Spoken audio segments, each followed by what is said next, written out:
Hello YouTube and welcome. A quick re-up of a video that I did yesterday, just a quick re-record. The sound was completely ruined, and I'll try and check the sound on this one, make sure that it's good before it goes up. So apologies for that.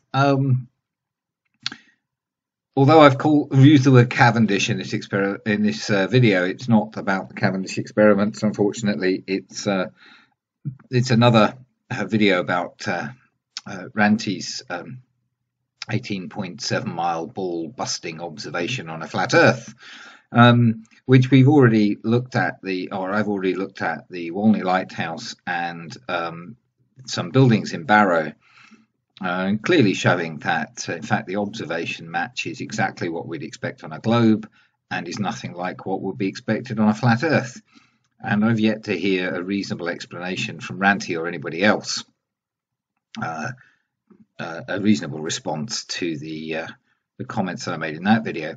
But something had been bugging me for a little while whilst making the earlier video, and that was this object here. I simply couldn't identify what it was, and it seems quite a distinctive thing, and I was really quite perplexed by what this was. And I felt it either would provide some really good evidence that supported my original claims, or perhaps it would even support Ranti's claims. But I wanted to know what it was. And we can see, I go back to this still shot from Ranti's video, we can see the house chimneys here at either end of the house next to the lighthouse. And so we know that this is the length of the house, and therefore we'd expect the object to be just over a couple of lengths of the house further to the left. And so I went back into Google Earth and marked out the house and came a couple of lengths further, and so the edge of our new object should be somewhere in this kind of area here. And I marked this spot and drew a line running roughly parallel to this one, but on a course back to Ranti's viewpoint. So it was diverging in the same rate you'd expect. And I spent a lot of time looking for other objects that were in this along this purple line, or somewhere fairly close to it. And I even scoured the sea further back here to see if there was anything. And I went way beyond Barrow, past these bits of land, way across to the other side of this river estuary here, even onto the hillsides in the background that we could see. These, I think these wooded areas are actually visible behind the lighthouse. And I was looking for buildings that had the right kind of shape of roof, and there were a few candidates. They tended to be in slightly the wrong place. Things like this were too close to the white line that the lighthouse is on. This building was a candidate, but seemed to have to be much too low down. If we could see this building, why couldn't we see these or this one, and so on? So I almost gave up on the whole idea because I just couldn't get it to hang up, to fit, and I just really wasn't sure what it was. And it might be something that just doesn't feature on Google Earth, because obviously Google Earth pictures are taken at a certain time in history, and if something is built subsequently, it won't appear on here. And it could be a temporary feature even that wasn't here. Anyway, I was looking at the other dock area because this, just trying to pin down exactly where the chimney is that we can see, this building. There's a building here that's being constructed more recently and doesn't appear on my version of Google Earth at the moment. And I was looking at that and looking at some photographs of the area, and I noticed something and thought, oh, that might be that object that we couldn't find before. So to cut a long story short, I eventually pinned down the area to this location here. And when we zoom in on this location, you can see this is where the purple line that I've drawn ends.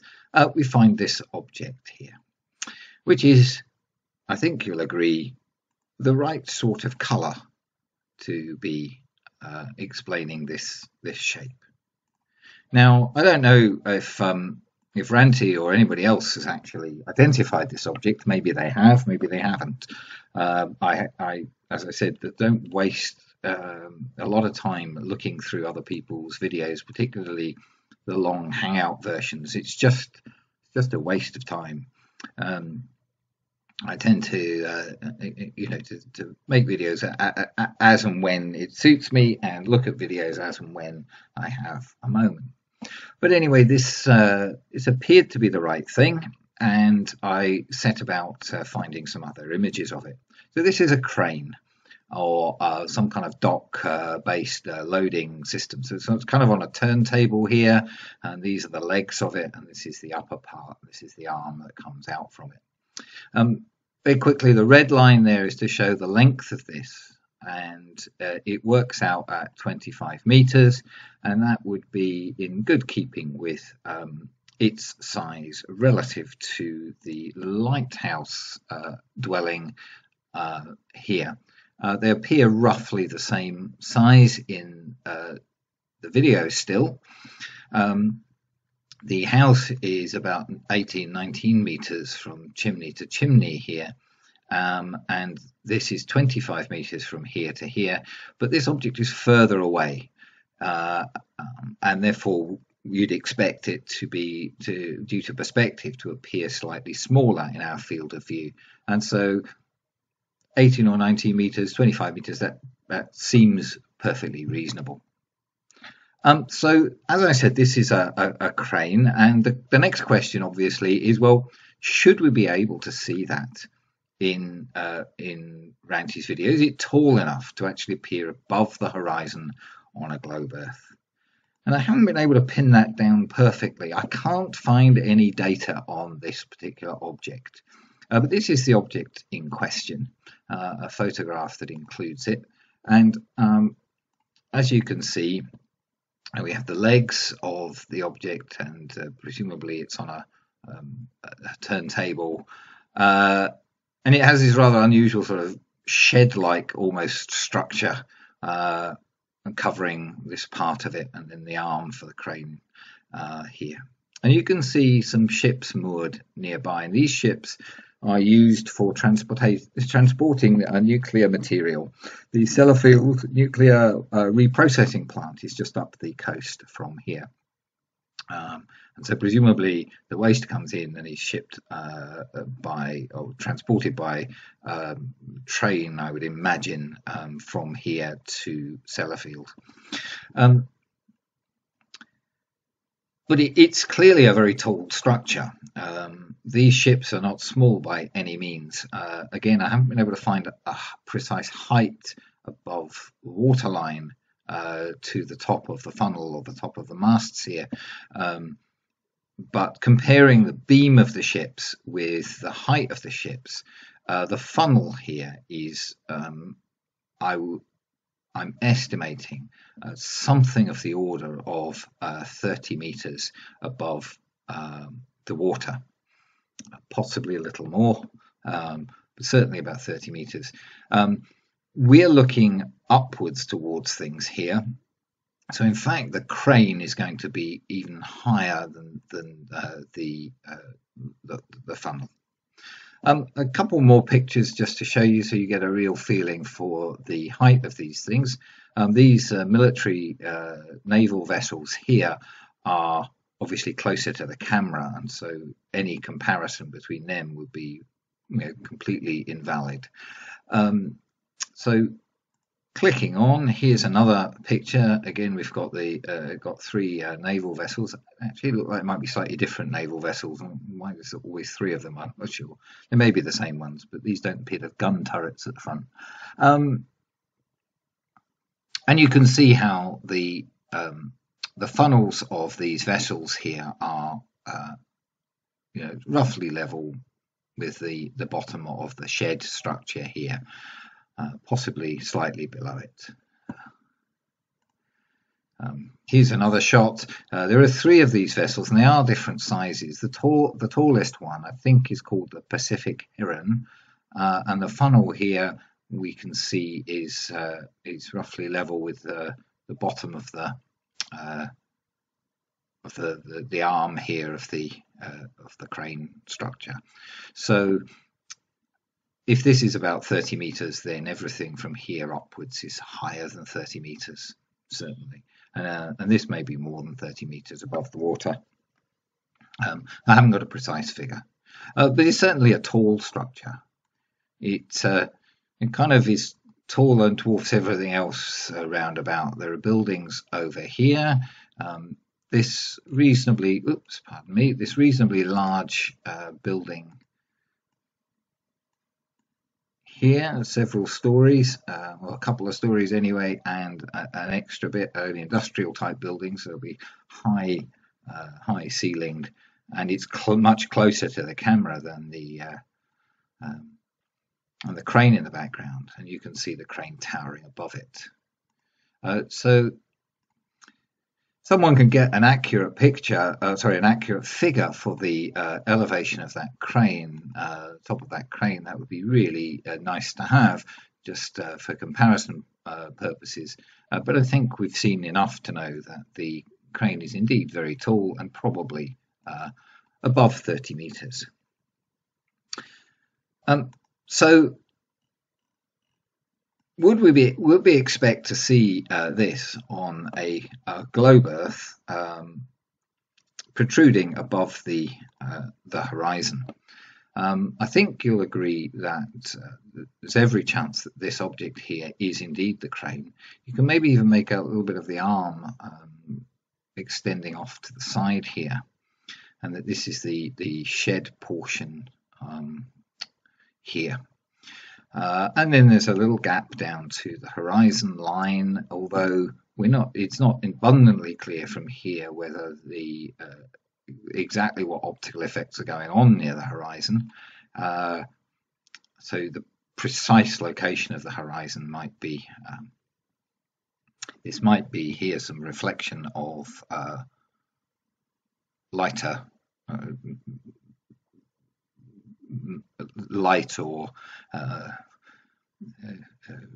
reflection from above, a kind of mirroring effect going on. It's not easy to see. I think the little chimneys maybe discredit that, but I don't want to get into a detailed discussion of optics. We're seeing this just above the horizon, just a couple of meters above the horizon, and there's the arm. And there's maybe some shadowing here. Maybe there's something in the way, ship or something like that. So I think it's reasonable to say that this is the crane. Should we see it on a globe Earth? I haven't actually got. I'll get rid of that silly thing. So this comes up very quickly when I type on this particular computer. I often do these on shared computer. So the crane is 17.5 miles away. Rancy's view height I've got as 10 feet. I know other people have argued that it maybe isn't 10 feet, but I think the case for it being certainly more than the 4 feet he claims is a very good one. We'll put in 10 feet. And that gives us 101 feet of refracted hidden height, which in metric is 30 meters, 31 meters. So we would expect to see anything that is above 31 meters. And as I said, a quick comparison of the beam of the the vessels and the height of the funnels above a waterline in photographs suggests that the funnel height is around 30 meters, and that the whole of the superstructure or the upper structure of the crane is higher than the funnels on the tallest of these vessels. So we'd expect to be able to see all of this, or everything above where I'm running the cursor.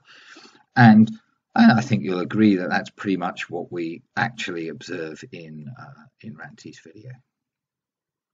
So once again, we have fairly conclusive evidence that what we're seeing is what we would expect on a globe Earth. And what I'm still waiting for is the explanation for why we can't see the lower structure here of this crane. We can't see the lower part of the lighthouse and or the sand dunes on which it is located. And further over to the left, the buildings in Barrow, we only see the tops of the tallest buildings. We can't see the rest of the buildings or the land in between the camera and those buildings. If we were on a flat Earth, we would expect to be able to see all of those things. This can't be, not seeing them cannot be anything to do with perspective. If we can see the top of a building, then we ought to be able to see the bottom of the building. There's no reason why the bottom of the building should shrink away from our view and the top of the building remain in view. I've seen some completely bonkers kind of attempts at explaining this in terms of the angle of view at the bottom of the building being too shallow to allow you to see it. This just doesn't make sense in real life. So we ought to be able to see the bottom of the buildings, and I've yet to see anybody actually sort of draw out some sort of diagram that explains on a flat Earth how the light from these buildings would behave in order for the bottom of the buildings to disappear. There's just a load of completely spurious arguments made. Now, that's really all I wanted to say about this particular video, this particular observation. I'd love to hear the explanation for why we can't see the legs of this crane, why we can't see down to the base, and why we can't see any ships that might have been moored nearby at the time. We don't know if there were any, but if there had been, we ought to be able to see them. Why can't we see the buildings round about the buildings that are nearby? So looking forward to getting some kind of explanation, but not holding my breath, because, to be honest, flat earthers just like to bullshit the gullible in order to screw money out of them. And I'm going to make another short video just now about precisely that fact. And then at the weekend, I will have some time to complete the Cavendish experiments. Apologies for using Cavendish in the title of this video. This is the Cavendish dock, and that's by some strange coincidence why I use the word Cavendish in this particular video. The Cavendish stuff will be coming out soon. Okay, so thanks for watching, and see you all later.